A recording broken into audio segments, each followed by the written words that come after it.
Alrighty, everyone. This is Brother Dark. I'm back. I told y'all I'd be back. I hope y'all enjoyed the sermon tonight. Uh, Shout out to Crow and Solid Wake 5 for coming in and not causing no drama during the sermon. I told y'all I was going to check out the new AEW Collision, and this is the end of the main event right here. You had CM Punk and FTR going against Juice, Rockhard Johnson, and Switchblade Jay White. I'm still waiting to see what's so good about Switchblade because I ain't seen it yet. Maybe it's something I'm missing. Something he did in Japan or something. Because so far his run here, I ain't seen much of him to figure out why he's such a big deal. I don't get it. I mean, they talk about him like he's great. I don't see it, but like I said, give me some more time to actually check him out. You know what I'm saying? But the Collision, I gotta say, the show moved at a pretty good pace, but it wasn't as fast paced as Dynamite usually is. And I must say the matches were pretty good. Wardlow lost the title to Luchasaurus, but you'd have thought you'd have thought that his manager won. The manager never let him hold the belt. Luchasaurus won the title, but Christian Cage was waving the belt around, and he wouldn't let the winner. He wouldn't let him hold it. I ain't never seen nothing like that. I heard it being, man, it was like at first I thought that maybe Luchasaurus was wrestling in place of Christian Cage, and that Luchasaurus won Christian Cage for the champion because nobody, unless you watch the show, if you just a casual, you would think that Christian Cage won the belt. The way he's paraded on it, that was freaking hilarious. I'm sorry, that was hilarious. Poor Wardlow, guess he getting buried again. I'm gonna tell y'all something. I liked him better when he was with MJF. I'm sorry, that's what I think he was better when he was with MJF because they keep jobbing him out. For those that don't know what a job is, that's when they make you lose to somebody, and you shouldn't be losing to somebody, but they job you out. That's the problem with these shows. There should be squash matches. You understand what I'm saying? And then you pay money. Like they charge $40 something for a pay-per-view, and it's only four of them, and then they have two pay-per-views. That's one's Forbidden Door and another one is something else. So they have 6 pay-per-views a year. That's where the money came from back in the day. Your pay-per-views and your house shows, and you went to them based on what you saw on TV. But now the TV shows are like pay-per-views. So what do you have to leave the house for, and what do you have to spend money on pay-per-view for? They're giving you the matches for free. Now, this kind of scene, a six-man tag team, you got your tag team champions in it, but they not defending the belts. Ain't no chance of losing it, but you get to see them wrestle. That's not a bad idea. But for them to be coming on here defending the belt every week, why would you go pay? Why would you go pay? Pay money to see it. If they were defending the belts every week, why would you buy the pay-per-view? If the world champion was on every week defending the belt, what would make it special about it being on pay-per-view? You understand what I'm saying? You had the women's champion. The women's champion was on. She was in a tag team match with Ruby Soho and Willow Nightingale and Sky Blue. Sky Blue's hometown is Chicago. They in Chicago. That's CM Punk's. The guy in the middle, that's his hometown. So they in Chicago. So the female world champion lost in a tag team match, but she didn't eat the pin. So they let Sky Blue win because it's her hometown. And the sad part is she just lost to her on Wednesday. And I was telling y'all about the match, how she gave the champion 20 straight forearms, and the champion no sold it. And she gave her 10 of them today, and the champion no sold it. They did the same exact moveset they did in the match Wednesday. The exact same moveset. Down to a T. You don't believe me? Go back and watch it, then come back and you'll see what I mean. They did the exact same moveset. The same flip. They did the same thing where the girl with the kick on the face and she blocked it and the girl came back with the other leg. They did the exact same thing. I was like, man, come on. Really? But that back, I mean, you could come on with nothing new? I mean, damn, we just saw that Wednesday. See, I see things because I study. I pay attention. And that's why I can point out the things. I gotta say, for a 6-man tag, it was pretty orderly. I know CM Punk had something to do with putting this match together. Him and FTR. You know, go back and look. CM Punk was actually holding the rope to be off the buckles. In order to make a tag, you must have your hand on that little white rope. And he was actually doing it. That's when you know when you see a real professional. A real professional wrestler knows you must have your hand on that little white rope in order for the tag to be legal. Nowadays, they just reach over and tag themselves on the back, tag on the butt. You know, you had to be in the corner and you have to be holding that rope that make a legal tag. It's little things like that that bring the realism in.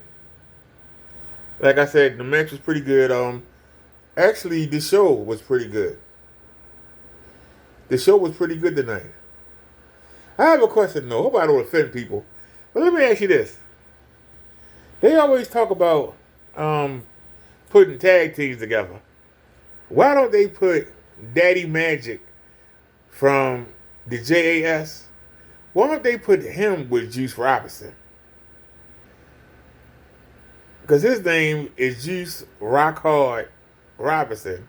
And Daddy Mac is always talking about his nipples getting hard. Why not make them a tag team? And then Daddy Magic could say, Juice makes my nipples rock hard. You ain't heard that one yet. Pardon me. It just came to mind. I don't know where that came from, but remember what I said? Sometimes you should keep a thought in your head.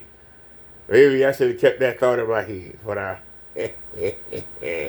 don't want to see nobody out there with ring signs. Then you know it came from me. I saw somebody wearing a Jim Cornette shirt, and they hurry up and change that camera angle. I listen to Jim Cornette. He's funny at times. He is. A lot of people don't like him because he talks about the phony wrestling. I gotta say, L.E.Lo. I'm gonna be honest with you. When he was with Selena Vega and they was in WWE, he was alright. Any other time, I found him boring. But he did pretty good tonight. I was impressed. He did pretty good tonight. He did a cartwheel on the apron and then jumped on the guy. What was the purpose of doing a cartwheel on the apron? I mean, other than you wasting your energy, what was the purpose of doing a cartwheel? Suppose he would have tripped the broken neck. Suppose he would have tripped the broken ankle. What was the purpose of doing that? It's stuff they do, they're just stupid. It's like, Do you want to be a gymnast or you want to be a professional wrestler? Do you want to be a gymnast or professional wrestler? We got the return of Miro, and he looked good. I miss Miro. His energy makes you want to watch him. The energy that he gives out, I loved it. What else was good to me that I can remember off the top of my head? Like I said, I watched these on. I found these websites that put up everything. They put up everything. Like it got to the point now. People talk about I gotta see the boxing or the UFC. I'm bored now.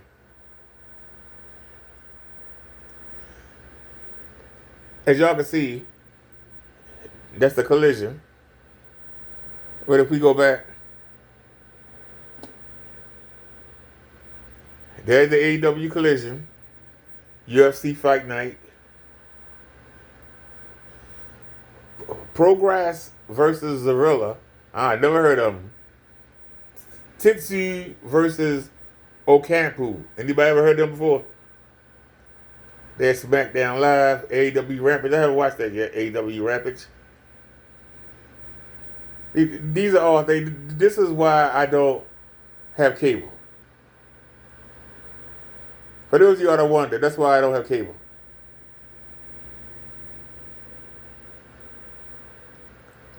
Because I can go here and watch these shows and it doesn't cost me anything. But if y'all want me to start covering this and be able to do a review right after it, I'm probably gonna have to get cable or get YouTube TV or Pluto or something. I'm gonna have to get I'm gonna have to start paying, which is gonna really be difficult because I'm gonna be honest. I've had cable one time, and it was for a month or two. I had cable one time since 2017. One time. I've had cable one time since 2017. Well, I can afford it now. But I'm so used to not having it, it's kind of hard to get up for it. Just like I was telling y'all, we were looking at the projectors. You know, I paid $35 for that Epson Bright Lake 695 WI. It's kind of hard. Somebody has one for $139. 35 and 35 is 70, right? Yeah, another 35. That's 105. Then you add 35 again. I'll be paying 4 times as much. I'm waiting for that deal. Now, luckily, how many hours do we have on this?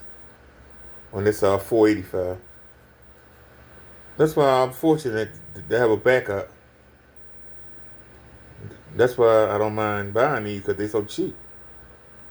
Like I say, my birthday next month, I might could treat myself. So this has 700 normal hours and 1,039 eco hours. I have it on eco right now. So 700 hours on normal and 1039 on eco. So that's 1739. Give me a sec here. I need to grab another phone. Wait, that's one phone. Where is it? Hold on. Give me 1 second here. Let me pull this up real quick. Give me 1 second. I'm using one hand. Give me 1 second. It's the oops. It's the Epson. Hold on a second, y'all. I'm typing it in real quick. There it is. Alright. Epson Brightlink 485 WI. Right? Let's scroll down. Scroll down here real quick. Come on. All right. 3,100 anti-lumens. 3,100 lumens of color. 1610. It got 3,001 contrast ratio. I mean, it looks pretty good, but you know, they say the higher the contrast ratio, the better the colors and stuff is. But what's the lamp life? Yeah, like I said, 720p, 1080i. 1080i is not 1080p.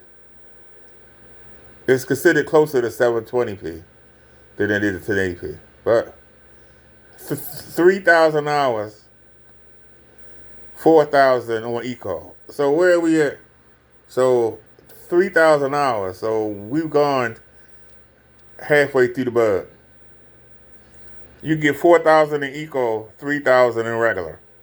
So we at 1739. So that's more than half if I had it in regular.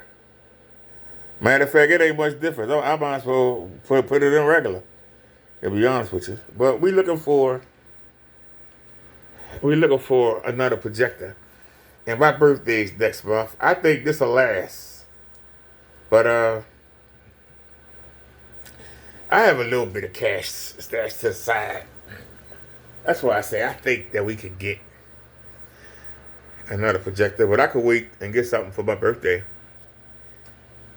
We'll have to see. If a deal come up, I'll go ahead and buy it.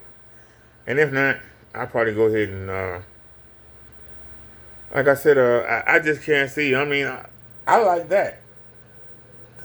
You know, ain't nothing wrong with that picture. You know, a lot of people will tell you, you know, something different, but I like the picture. So, I think that looks good. People say it don't. I mean, you know, I like it. But, I must say, I enjoyed the new program. I hope that they keep it up. This was a pretty good program. I think this was better than Dynamite. A lot of people are going to say, oh, no, I'll tell you the truth. Honest opinion. I think this was better than Dynamite.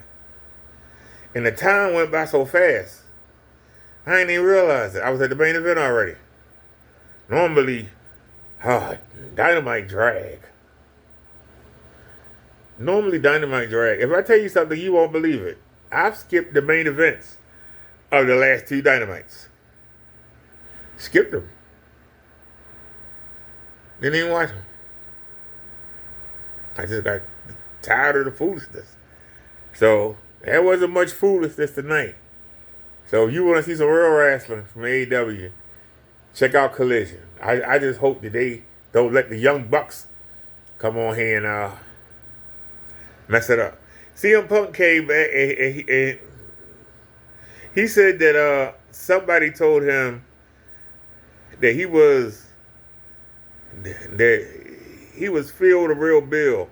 And he said, yeah, I'm not like a lot of these other guys, you know, counterfeit bucks.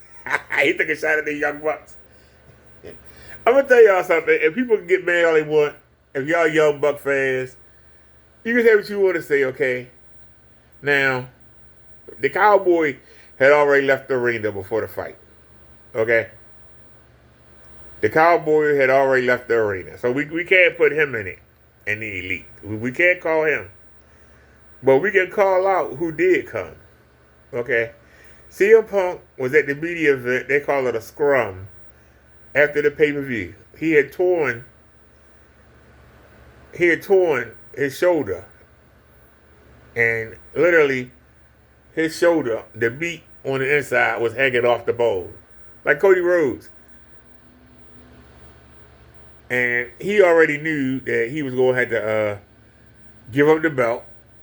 So he said, well, I'm going to be gone for about 8 or 9 months. I might as well go ahead and tell the truth. And he did. And he told the Young Bucks and Kenny Omega that they couldn't run a Target, much less a wrestling company. And if they got a problem, come see him. So these idiots, they're supposed to be EVPs. They're supposed to be vice presidents, right, of the company. They go kick in his door. They start a fight.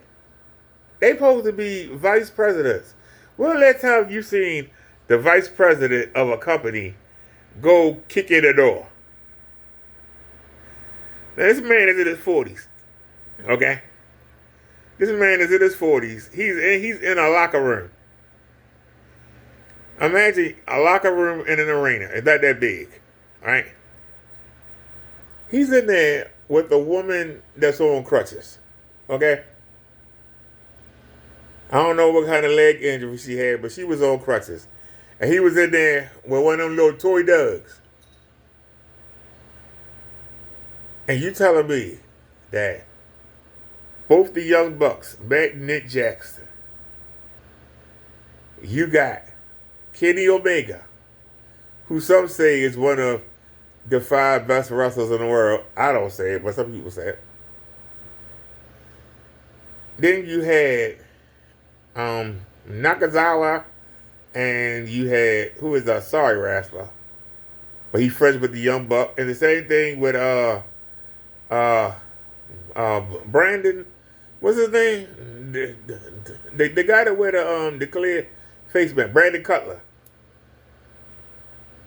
That's 5 right there. And they had 2 other people with them, and they had the attorney for the company and for the football team they have.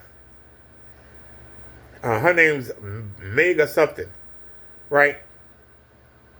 So you got all these people busting in this little locker room, and there's a man in there with one arm, a little toy dog, and a woman with crutches. You telling me this man beat up 7 people? I know he ain't touched the woman. He beat up 7 people. And then the woman that was in the room with him, his best friend's wife. That was his best friend's wife. When he walked by and saw all that going on and knew his wife was in there on crutches, he grabbed a chair and went in there. And you telling me that 2 old men beat up 7 professional wrestlers? An old man with one arm and another old man that's in his 50s. They came in there and they beat up 7 people. I want y'all to imagine this. You in a little room, no way out. You tell some people, if you got a problem, come see me. They come see you. When they kicked the door in, you know they didn't just walk in. They kicked the door in. They were mad. They came in and got beat up. If you're a fan of the Young Bucks, if you're a fan of Kenny Omega, and you know that they got beat up by this old man right here in his mid-40s with one arm, how can you root for them? How can you watch them? How can you take them seriously? I know what I'm saying. I'm saying, how can you watch them and know that they soft? They got beat up by a 45-year-old man with one arm in the room with a woman with crutches and a little toy dog. How is this man not beat up? How this man ain't crippled? How this man ain't got an eye hanging out? Ain't got his mouth? How? They got embarrassed. They didn't want him to come back. They did everything they could. They got embarrassed. You know how embarrassing that is? You calling yourself the best tag team in the world, and then the other guy, Kenny Omega, called himself the best wrestler in the world. But this man was given the moniker the best in the world. He beat all their butts. I'm sorry. You can get mad all you want. He beat up this old man. Beat up supposedly the greatest tag team in the world and supposedly beat up the best wrestler in the world. I don't know how bad that looked. I mean, I'm sorry. To all you AEW hangers-ons, I know, y'all don't know nothing about wrestling. I can call you out. And you got people like JD who has to promote this stuff. has to pump it up. You know why? He quit his job. So he ain't got no choice. He got to ride it out. And he sit there and know that what he watching is a bunch of idiots. And he got to promote it. I feel sorry for him. If he hear this, he can say whatever he wants to say about it, but you don't tell the truth. You know. I understand. Hey, you have to put this over to get your donations. I had to roast people to get donations. I understand. But it's got to be a time and place where you got to say, look, I appreciate y'all donating to me. Appreciate y'all subbing to me. Appreciate y'all watching me. Thanks for being a membership. But I got to tell you, this is some of the biggest bunch of bull crap that I ain't seen in a while. But he'll jump all over the WWE. But you get 1.8 million on a 3-hour show. That's long. But they carry more people on that 3-hour show on USA than they do on a 2-hour program. But you want to put it down. You're not entertained. But they getting almost 2 million views a week on Monday, the WWE. AEW on Wednesday. They lucky. They lucky if they hit 950,000. So obviously they doing something wrong, but you don't want to admit that. With the Vince McMahon stuff and all that other crap going on, they still pull 1.82 million viewers on Monday. Fridays are off the chain. I haven't seen the ratings for yesterday, but last Friday, they had 2.9 million viewers for Friday Night SmackDown. 2.9. And the highest ratings were at the last 15 minutes. They carried a 2.5, 2.6, but everybody wanted to see what happened with the bloodline.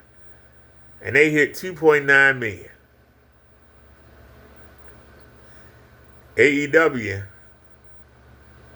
that show that come on before them, what's that show? The people that come from another planet or whatever? That show, the people didn't used to turn the channel. And they would start with 1 million. But within 15 minutes, it's down to 900,000. Another 15 minutes, it's back in the 8s. And they ride the 8. And then when it gets to the women, oh Lord, the women's segment, it didn't drop that much this week. When it normally drops down to the 7s or 6s. That's why I say AEW just got to tighten it up. I mean, I wanted to succeed. Some parts of it I like, but you have to stop killing your talent and stop jobbing them out. WWE the same thing. And use everybody on your roster. You can't make stars if you keep hiding them in the back. They paid all these people to never come on TV. And then when somebody who they consider to be top notch, when they get injured, they got to stick into somebody. And we look at them like, we don't know these people, or you jobbed them out. This person been losing every time I see him. They expect me to see him in the main event. That person been losing. How do you take them seriously when they ain't done nothing but lose? They have done nothing but lose. How do you take them seriously? They bums. They glorified bums. I remember when I was growing up. You know, y'all remember Arn Anderson from the Four Horsemen? Arn Anderson, he's on AEW right now as a manager. If you go look at the old Memphis wrestling, the Mid-South wrestling, you see him on there under a different name. And he was a preliminary man. And let's say, speaker turned off. Hold on. Because of no activity. Let me turn it back on. Power on. Maybe you'll play some music. Bluetooth connected. No, it ain't playing nothing. No way. I remember Kurt Hennig. Y'all know Kurt Hennig was the perfect? He was a preliminary. Right? He had a name because his father, Larry Hennig. But he was a preliminary. Right? You could go see Jeff Jarrett. Jeff Jarrett was a referee. Then he became a wrestler. He was a preliminary. He worked his way up. You understand? One for being, if he was against a jobber, they let him win. But against the upper echelon, he lost. When he got good enough, he was able to move to the high tier and become a superstar. They're not doing that. They jobbing you out for the beginning. Every week, people get jobbed out. Meaning that you bury them. If every time I see you, you lose, then somebody get injured and you need to stick somebody in there and you were to bring this person who all we see doesn't lose. And you expect us to believe that they can hang with somebody on the top tier. That's what I mean when I say you job them out. You make people not believe in them. They believe they fake. They're sorry, they scrubs. Why you trying to throw a scrub down my face? You been telling me that they ain't no good for months. And now all of a sudden, you want to make them good. I give you an example, The Miz. And let me tell you something. I respect The Miz. Most of y'all hate The Miz. I respect him.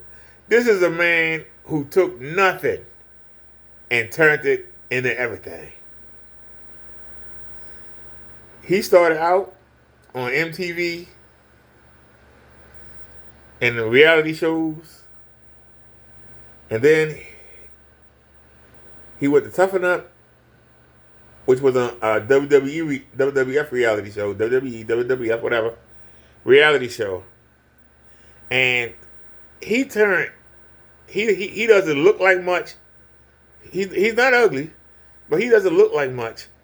But he turned nothing into everything. You know what I'm saying? He rode that imaginary A-lister. Well, he's really a C-lister. But he promoted himself in such a way that he made himself a part of something. He main evented a WrestleMania. He actually got a win over John Cena. He's a 2-time World Heavyweight Champion. Had the Intercontinental Championship, I don't know, about like 6, 7 times. He's been a tag team champion 4 or 5 times. This guy shouldn't be nothing. He should be a preliminary man. But he took something that he had. He got a charisma about him.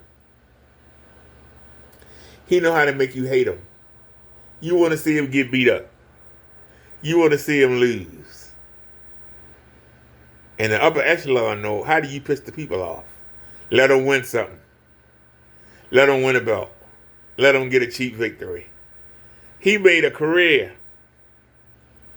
Most people would look at him and wouldn't even think he was a wrestler. That's that charisma. You don't see it. And if somebody need to promote something, he volunteer. If somebody need to go do a charity event, he volunteer. He make himself a part of something that he should be. And that's why he live in that big mansion. And he got that beautiful wife.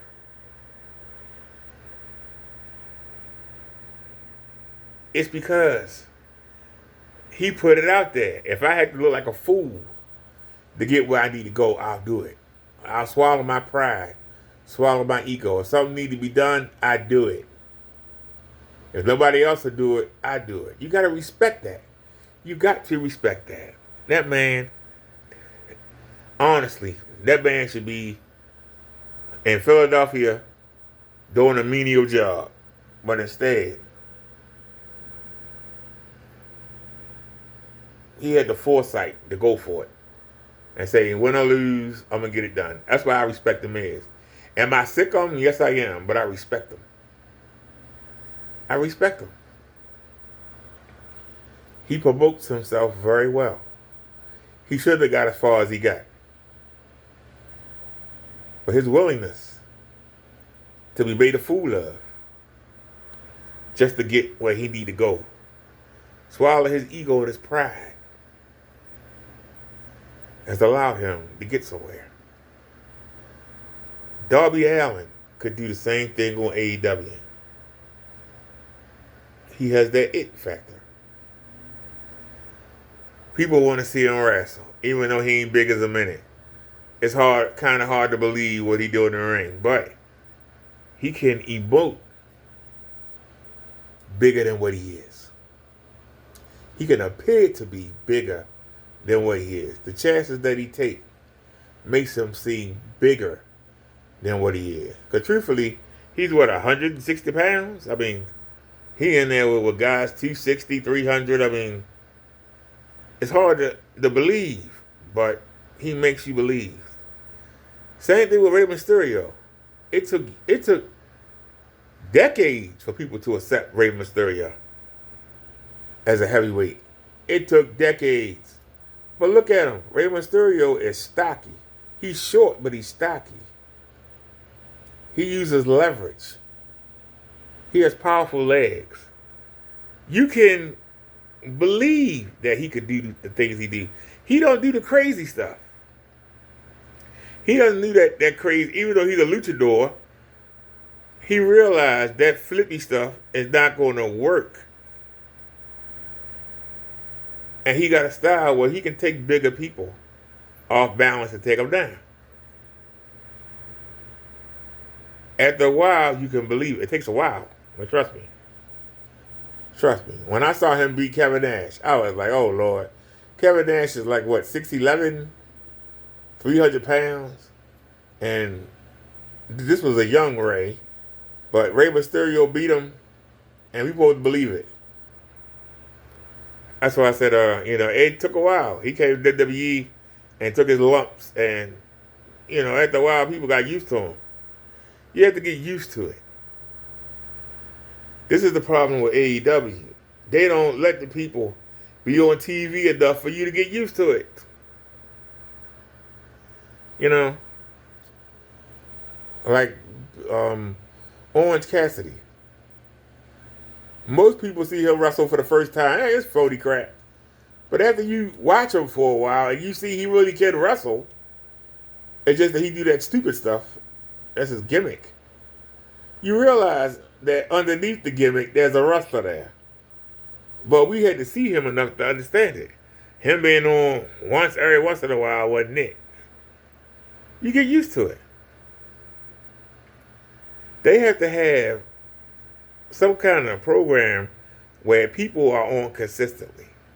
You can't have people come on for 1 or 2 weeks in a row and you get used to them, and then you don't see them for 3 months. And then they come back and they expect you to remember.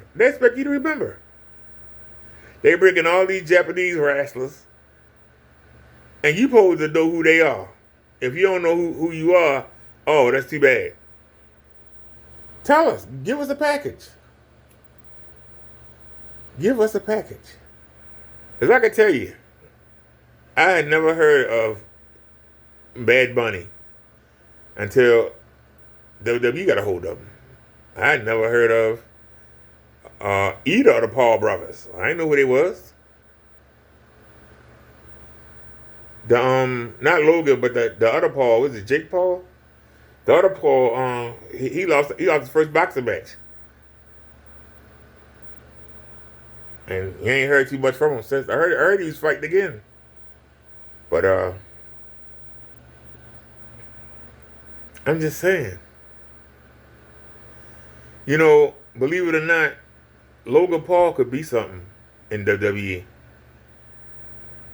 Even though he's losing, he lost to Roman Reigns. That was a pretty good match.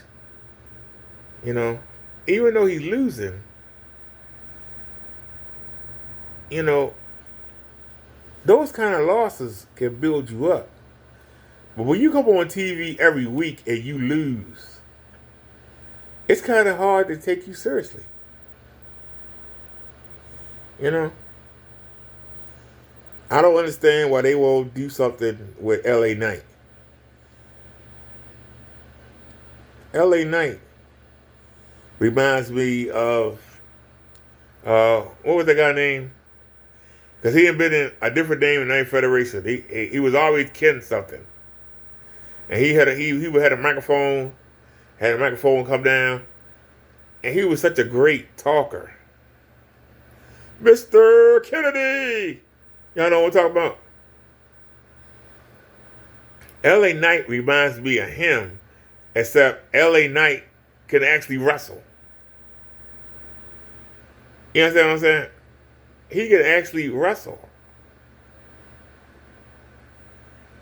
And like I said, he was in NXT, and then he went to NWA, and then he went back to NXT. I mean, I wish he make his mind up. But he's on the main roster now, and I think he should win Money in the Bank. I think that he got the charisma. People like to say, yeah. You know, he got a nice catchphrase. I think that he could be somebody. You know, he's a pretty good wrestler. The way he can jump straight to the top rope from the mat is amazing. But his charisma, that charisma is more important than the moves. You got to give people attention and keep it. Flipping around doesn't keep people attention. It doesn't. You got to be able to talk and make people want to see you, make them care about you. When you on TV, then they go, hey, I got to check my boy out. I got to check out my girl. If you don't have that, you have nothing. If you don't have that, you have nothing. And that's why you got a whole roster full of nobodies. Nobody really stands out as a superstar. It's just a bunch of people that get in there and roll around. Seriously. I was really sad that Sasha Banks, or Monet, as she calls herself now, Monet, supposed to be like Monet. You know, she went over to Japan and she won the Japanese championship and then lost it. And then she was going for the strong championship. Everybody thought she was going to win it. But she got injured in the match. And she called the audible. Audible is when it's sort of like saying, hey, I'm hurt. I can't continue on. She called the audible, and so Willow Nightingale won the championship. Now Willow Nightingale, once again, is a woman that been on the independents, the little small itty bitties, you know, with 100 people watching her matches. But she got the attention of AEW, and she's been wrestling for them, and they finally signed her. But they let her win every once in a while, but she's pretty much been jobbing. You know, they let her win every once in a while. But they pretty much been jobbing her out.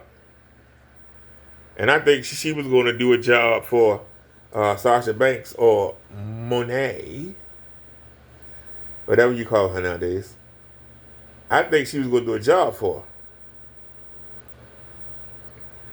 her. And like I say, Sasha Banks got hurt, and so she called the audible, saying she couldn't continue anymore, and so Willow won the championship, and she was on tonight, and she had the championship belt with her, and they didn't mention it. Commentary did not mention that she was the IWGP strong. Oh wait a minute, yes they did. They didn't mention that. That she was the strong IWGP. That's the Japanese strong women champion. So that was a lucky break for Willow, and hopefully it'll propel her. And maybe she could be the AEW World Champion. Maybe WWE will pick her up. The reason why WWE ain't pick up is because she's heavy. That's just, depending on where you come from. If you from the Malibu section, you wouldn't find her attractive because she's heavy set. If you from the hood, you wouldn't call her fat, you would call her thick. But if you was from Malibu, you was from Florida on the beach, you would call her fat. And so Vince McMahon wants women that can be in the bikini on the beach and have all the guys salivating. That's what he wanted in WWE. That's why they didn't pick her up. They have a woman right now. Her name is Piper Niven. She could be a female Andre the Giant almost. But they won't let her because she's fat. They won't let her get anywhere because she's fat. I don't know what it is. They won't let her get nowhere. What are they doing with Omos? Omos could be the next Andre the Giant. But they keep jobbing him out. The WWE, instead of putting him down there in NXT and letting him learn how to wrestle, they throw him out there. And then they make him lose. He ain't lost to Bobby Lashley. He ain't lost to Seth Rollins. They're making him lose. How are we supposed to take him seriously when you jobbing him out? How can we take him seriously? The WWE has several giants. They're not doing nothing with him. You got a young man, I believe he's Indian. He's over 7 feet tall. And he's young. And they brought him up on SmackDown, and they had him teaming up with what's the name of that guy that was the only Indian world champion? See, I can't even think of his damn name because he's irrelevant. The Maharaja. You know what I'm talking about? The Maharaja. They had him tagging up with him, and they had this giant acting like a fool dancing. He was known for dancing, and the dancer sucked. But he was known for dancing. And every time the Maharaja would turn around, he would start dancing, and then he'd straight back up before he turned back around. That was his gimmick. You got a guy that's 7'1", 270 pounds, and you got him dancing, and got him losing to nobody. Just got him jobbing out. Do you know how dumb that is? You got what's the other guy? 6'9". Jindrak, is that his name? He used to have battles with Keith Lee in NXT. They brought him to the main roster and put him in that group and put a mask on him and gave him a dumb name. Why did they do that? The man could do stuff that a cruiserweight could do, but he's almost 7 feet tall and he's 275 pounds. He should be in there dominating. He should be in the world title picture. Nope. You got him down there on NXT. They brought Keith Lee up. A man who had people loved him. They brought him up and jobbed him out on Raw. They jobbed him out. Just made him lose. And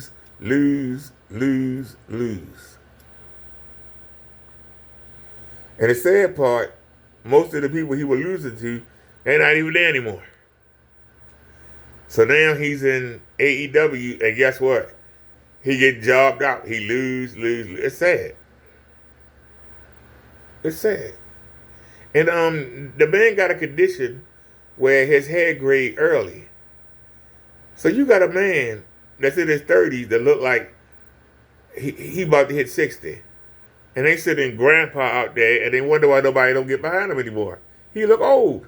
They're like, man, you need to go retire. It's just dumb stuff I don't understand. I'm watching this and I'm saying to myself, how come I see these things and nobody else see them? Or maybe people are doing what I said in the sermon earlier. Maybe they just keeping their mouth shut and not saying anything. Maybe they just keeping their mouth shut and not saying anything. But these are things that I wish would change in professional wrestling. Like I said, the AEW collision, it was pretty good tonight. And hopefully it do well. I hope it do. Because we need AEW to do well.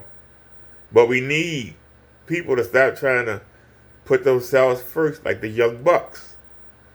I'm sorry. You know what a dream tag team match would be? The Young Bucks versus the Usos. Who do you think will win? I know it's probably going to be about 50 super kicks thrown in that match. Super kick was made popular by Shawn Michaels because he was little and you could hit the super kick on any size opponent. That's why it's so widely used. But you notice, except for Kevin Owens, it's mostly little people that use the move because it allows them to deliver a blow to a bigger opponent and be believable. But the Young Bucks have ridden that into the hole. All that flips they do, the stuff don't hurt. They always jumping over the top rope, through the rope, on somebody, and throw them in the ring, never get the pin. The move, the V-trigger that I don't understand. The V-trigger Kenny Omega uses looks like it hurt. But the V-trigger that the Young Bucks do for that finishing move, it looks so sissy. I don't know who that came up with that. I mean, it's just lazy. That's why I say, I don't get the deal. But I know if you put the Usos versus the Young Bucks, who do you think will win? If you say the Young Bucks, I know you're a mark. The Young Bucks' whole repertoire depends on the super kick.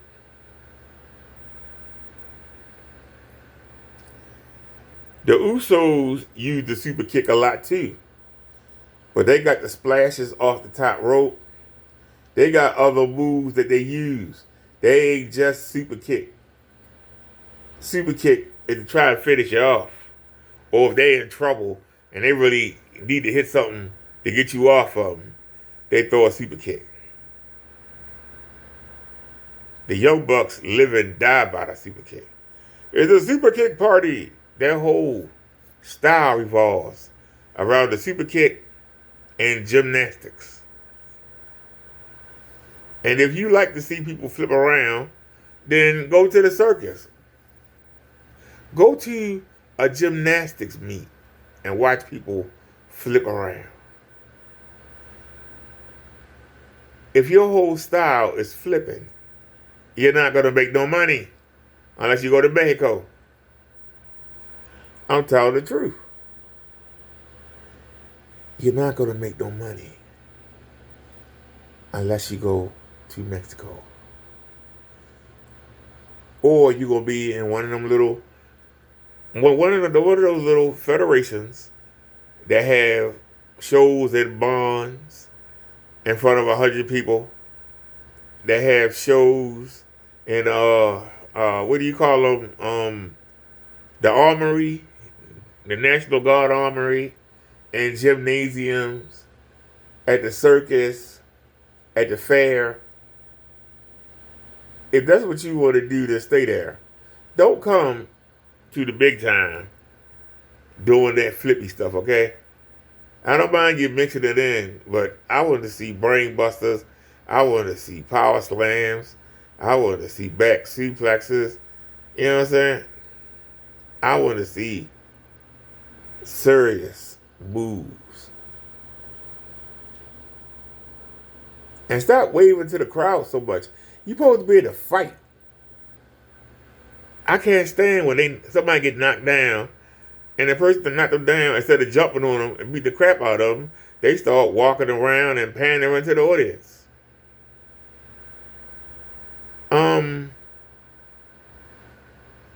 We supposed to be watching a fight. When you do that, it's crazy. And when you got somebody knocked down, instead of jumping on them and beating on them, you get out the ring and look for something to hit them with. Then you finally found it. Then you get it. And you hit them twice, and then you throw it down. Like, what the hell? If I find a chair, and I bring it in the ring, and I knock you down with it, I'm going to keep it, especially in a Falls Count Anywhere match. Or I Quit match. Why do you hit somebody once or twice with an object and then throw it down? Ain't no worse than seeing, especially when people do the dumbest stuff. I remember one time I watched a match, a dude threw like 6 chairs in the ring, right? Got in the ring, didn't pick up a chair, picked up a kendo stick that was laying nearby. What was the purpose of you getting the chairs if you ain't got a kendo stick? Hit the guy with the kendo stick twice and threw it outside the ring. What? You should be hitting them till that kendo stick is in shreds. Make it believable. You hit somebody in the stomach with the steel chair to bend them over. Then you hit them in the back with it. They fall down. Instead of you hitting them and hitting them and hitting them till they can't get up no more, you throw the chair away. What? I'm dead serious. They do this. They literally do this. And I'm sitting there like, this makes no sense. If this was a real fight, what you supposed to be portraying, that let me know that you acting. You just telling me you acting. You killing. You making me believe I'm trying to believe this is real. And you go out of your way to make me think it's not real. You know, when they do this, wrestlers will pick back up. When they make you feel like it's real, more people will start watching it again. When they see characters grow and develop in front of them and start reaching for the stars, people will follow them. If they lose all the time, people go, oh, well, bring somebody else on. I'm tired of fooling with this bum. And that's what they're doing. Trying to put main events or free TV. One main event, even if you did one main event for the ladies, one main event for the men. It could be for the Tag Team Championship. It could be for the TV. That's why they came up with a TV champion. That was the main event of the TV show. The TV champion. Your world champion might come on every once in a while. He was on there for the talk. But to actually wrestle, he would do a squash match. And they would say, there's your world heavyweight champion. It would be a squash match. Why do people like squash matches? Apparently, children of today don't like it. The reason why we like squash matches, we knew our favorites was going to win. And we get to see that finisher move. Even the people that was rule breakers, we still wanted to see that finisher move. When you start putting talent versus talent that you had to pay to see, when you put it on for free, there's no reason to go pay money. Because you showing me. But then you burying each other. Why was the 1, 2, 3 kid Why was he special? Because this was somebody that was getting beat up, and then he got that win against Razor Ramon. But he kept winning. He didn't lose. And then he joined DX. And then later the NWO. But he wasn't constantly losing anymore. You say, yeah, I was the X-Pac. Yeah.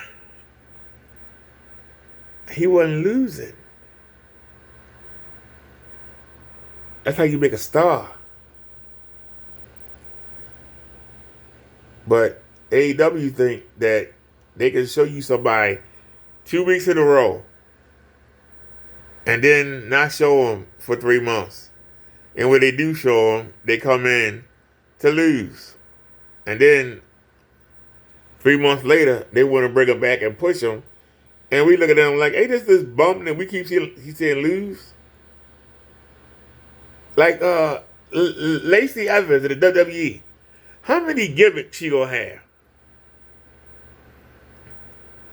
They brought her back on TV just to lose.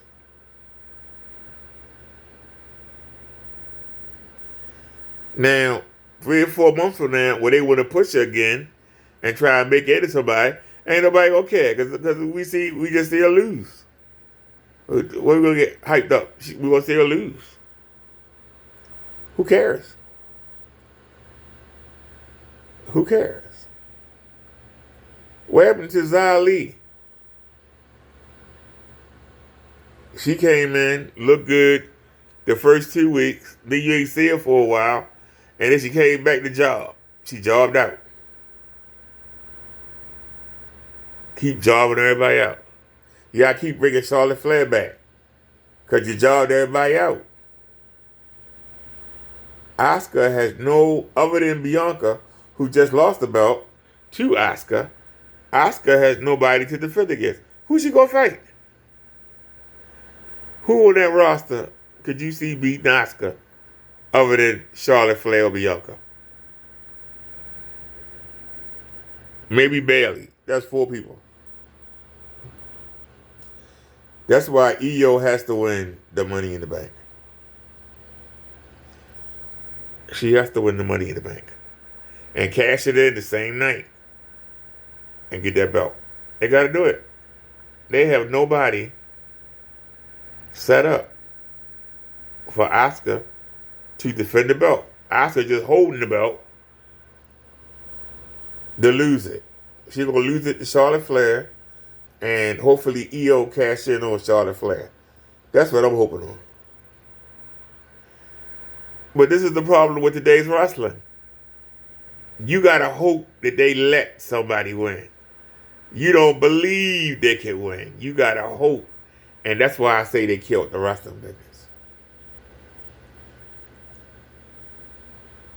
Because if nobody win it, you say, I did it, we'll let it win anyway. And that's the part that kills the wrestling. That's what kills it. That's what kills it. All right, y'all, this has been Mr. Drag. I've been here for an hour with y'all. I hope y'all have a good one. It's 4:25 in the morning here on the East Coast. If you watch this, thank you. Please leave a like. Please leave a comment if you agree or disagree with anything I said. Check out the sermon I did earlier. It was a pretty good one. So, peace, everybody, and I'll see y'all tomorrow. Have a great night. I'm out.